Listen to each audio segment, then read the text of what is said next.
Ya, bismillahirrahmanirrahim. Assalamualaikum warahmatullahi wabarakatuh. Selamat pagi, selamat siang, selamat malam. Lucian, perkenalkan nama saya Nasweko Permana dari PJJ Informatika. Hari ini saya akan membagikan presentasi UAS mengenai analisa pesan kesalahan atau dalam dunia programming biasanya itu disebut validation alert. Ya, jadi apa sih validation alert? Jadi ya, itu adalah pesan yang muncul saat kita melakukan kesalahan, entah itu penginputan data pada saat proses input ataupun saat melakukan database checking dan ada data yang tidak sesuai begitu. Jadi bagaimana sih validation alert yang baik dan benar gitu kan? Yang pertama, jelas, harus singkat, padat dan jelas. Jadi jangan bertele-tele, langsung aja menuju ke inti permasalahannya. Misalkan ya itu masukkan alamat email yang valid atau apa gitu. Pesannya harus jelas, harus singkat dan padat, nggak boleh kelebihan. Kalau kelebihan ntar orang males bacanya. Yang kedua ada huruf dan topografi. Nah ini kalau bisa huruf yang digunakan itu standar ya. Ya kalau mau beda dari huruf yang sudah kita standarkan dalam website atau aplikasi tersebut, gunakan aja ya lebih besar sedikit lah, sekitar 1-2 px gitu. Jangan kegedean juga karena itu bakal ganggu UI-nya biasanya, walaupun tergantung ya, kadang ada aja UI yang bagus menggunakan huruf yang gede-gede, cuman ya mayoritas rata-rata ya nggak terlalu bagus. Jangan juga kekecilan karena nanti kalau misalkan dipindahkan ke device eh, ke device gadget ya atau HP itu, kita nanti susah ngeliatnya, kiep matanya. Dan topografi yang harus digunakan itu harus yang jelas juga, nggak boleh yang siweran kayak huruf-huruf elok gitu, itu bakal sulit nanti dibacanya ya, kira-kira gitu. Nah ini icon dan simbol ini sebenarnya boleh ada boleh enggak gitu. Icon dan simbol ini bisa diganti juga dengan warna atau bisa dipadukan bahkan dengan warna gitu. Dan biasanya tuh kalau misalkan ada pesan alert kayak kita dalam tapping itu biasanya ada warna kuning, ada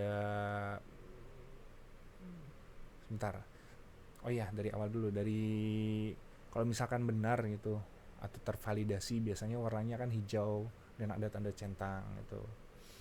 Kalau misalkan dia belum tervalidasi tapi dalam proses menulis atau apa, itu biasanya kan ada warna kuning dengan tanda seru, tanda segitiga. Kalau misalkan dia salah dalam memvalidasi itu biasanya ada warna merah dengan tanda seru. Nah gitu, icon dan simbol ini bisa dipadukan dengan warna, bisa juga hanya warnanya aja juga bisa. Cuman lebih bagus menggunakan icon dan simbol karena lebih menggambarkan pesan kesalahannya gitu. Feedback interaktif. Nah ini sebenarnya di beberapa kasus ini kurang cocok digunakan gitu, cuman mostly kebanyakan itu bagus gitu kalau validasi secara real time ini. Sebagai contoh, misalkan kita sedang daftar menggunakan misalkan kita sedang mendaftarkan akun baru gitu kan, terusnya di sana ada password. Biasanya passwordnya itu harus di typing menggunakan huruf besar, menggunakan simbol. Nah ini validasinya secara real time itu biasanya nyala gitu kalau di website yang sekarang ya. Nah itu memberikan kemudahan kita gitu, jadi kita nggak harus melakukan kesalahan dulu baru memperbaiki. Jadi langsung bisa kita perbaiki saat menulis ya. Tapi dia kurang cocok dipakai saat dia melakukan database checking di authorization saat kita mau masuk ke akun misalkan. Nah, kalau dia real time langsung mengecek ke database akun ini misalkan ID dan password salah, itu akan menjadi kelemahan di sistem malah ya. jadi nggak bagus digunakan saat melakukan database checking authorization.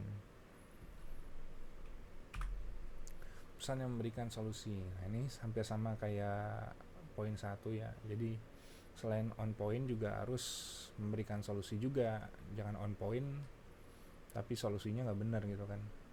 Ini salah doang. Kan bingung orang salahnya di mana kan gitu. Jadi harus kita tambahkan kekurangannya tuh apa aja.